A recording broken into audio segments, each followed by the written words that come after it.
Hello, I'm Anita Black and I'd like to tell you a story from my childhood, from Palm Beach.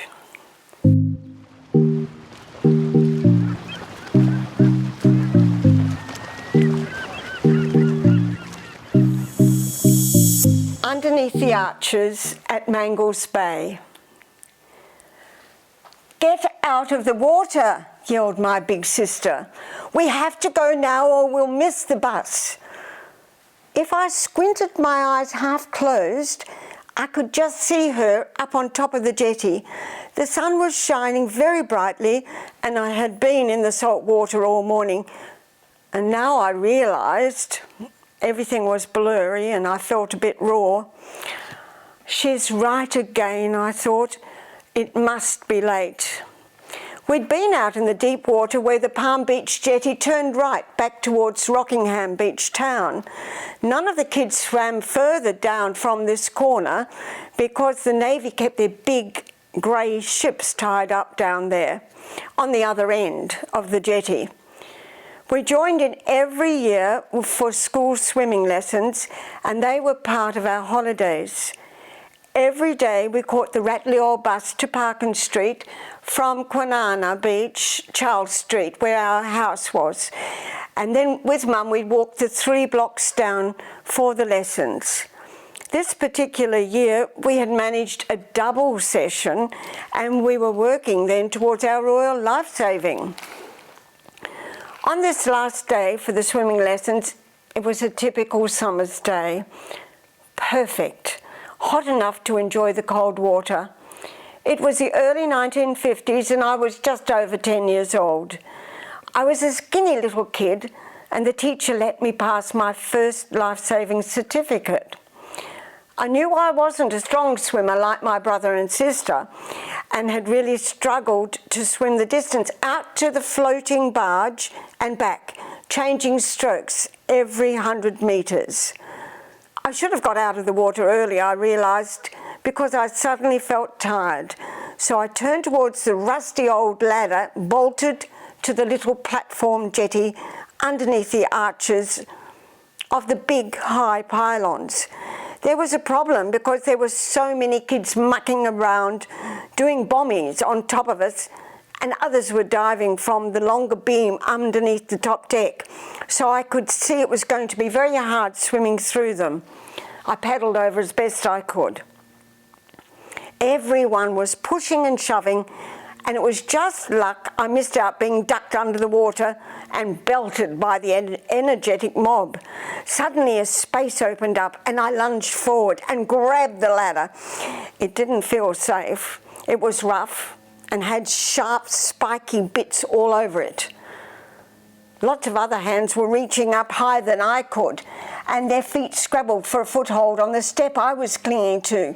Suddenly, I somehow got my second foot onto the next step and heaved myself forward up to climb the 6 steps, which towered way above my head.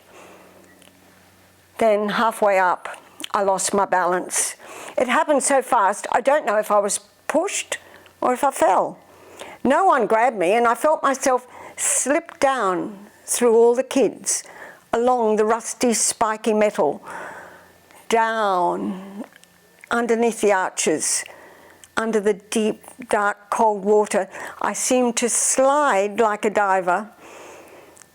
Then gradually I could see the huge wooden pylons, the sunshine piercing through the water, lots of legs kicking, and then I saw the sky. I was overwhelmed and a bit dizzy. I broke up through the water and gulped a huge breath of air. Then I saw blood all around me. My hands, legs and feet were suddenly stinging. I dog paddled away from the kids and I was shivering. From the top of the jetty I heard my sister yell again, "Stop messing about! We have to go now." My little voice replied weakly, "I've hurt myself. There's blood everywhere." She called out a bit quieter, "Climb out and I'll have a look." Back I paddled to the steps and I was able to grab hold of them and climb up heel first, gingerly, left foot, then right heel to the top, onto my knees, and I crawled away to the edge and then up the steps to the next level. "Oh," she said, "it really is bleeding.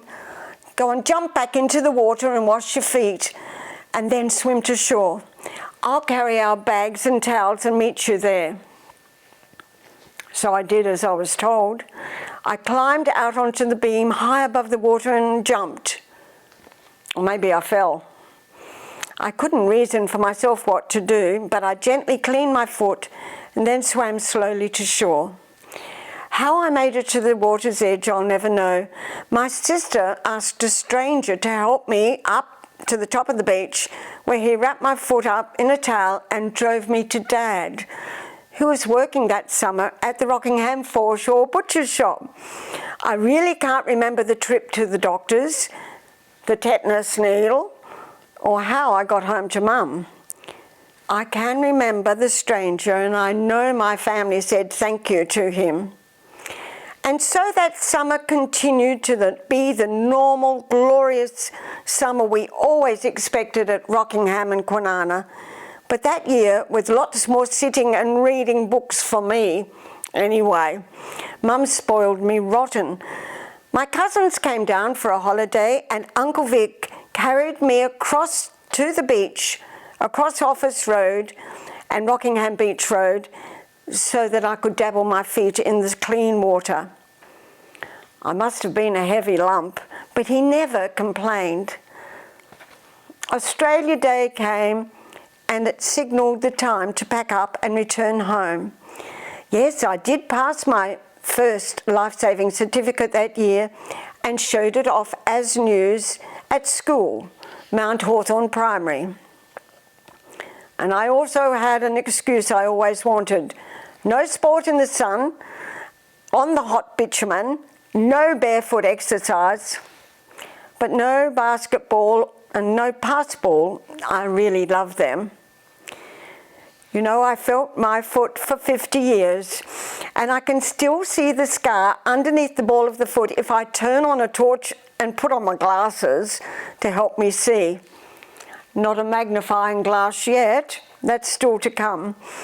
Ah yes, that was some summer at Cockburn Sound, underneath the arches at Mangles Bay.